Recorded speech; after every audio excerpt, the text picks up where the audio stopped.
పోయిన ఫిబ్రవరి 14వ తేదీన బుక్రాయ సముద్రం నుండి నార్పల పోవు దారిలో గాంధీనగర్ దాటిన తర్వాత ముత్యాల శ్రీదేవి అనే ఆమె ముస్లామె రోడ్డు పక్కన టీకేఫ్ పెట్టుకుని జీవనం సాగిస్తూ ఉంటే ఆమె ఒక్కతే ఉందని గ్రహించి మధ్యాహ్నం సుమారు 3:30-4 గంటల మధ్యలో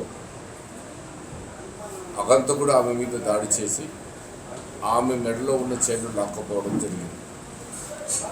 దీనిపైన బుక్రాయ సముద్రం సిఐ పుల్లయ్య గారు కేసు నమోదు చేసుకుని అతని యొక్క ఎస్ఐ రాంప్రసాద్ ఒక బృందంగా ఏర్పడి వారి సిబ్బంది సహాయంతో కేసును అతి త్వరగా ఛేదించడం జరిగింది.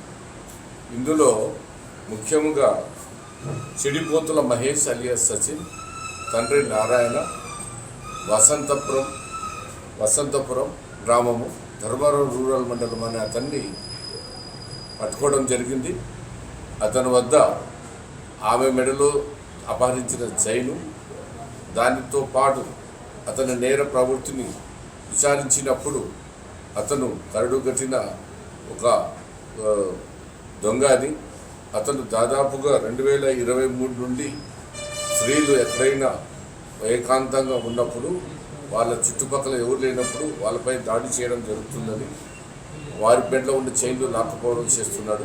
ఈ క్రమంలో రాప్తాడ్ పరిధిలో ఒకటి, కూడేరు పరిధిలో ఒకటి, 2 చైన్ స్నాచింగ్లు చేయడం జరిగింది. రాప్తాడ్లో 2023లో, కూడేరులో 2024లో చైన్ స్నాచింగ్ కేసులు నమోదు చేయడం జరిగింది. అదేవిధంగా ఈ సంవత్సరంలో అనంతపురం 2 టౌన్ పరిధిలో 2 బైకులను దొంగతనం చేయడం జరిగింది. అందులో ఒక స్కూటర్ను రుద్రంపేట దగ్గర దొంగతనం చేయడం జరిగింది.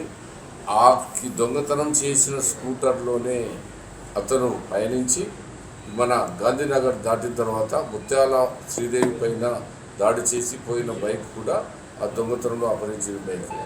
ఈ క్రమంలో అతని వద్ద నుండి ఆమెపై దాడి చేసిన రాడు, చైను, అదేవిధంగా 2 బైకులను కూడా రికవర్ చేయడం జరిగింది.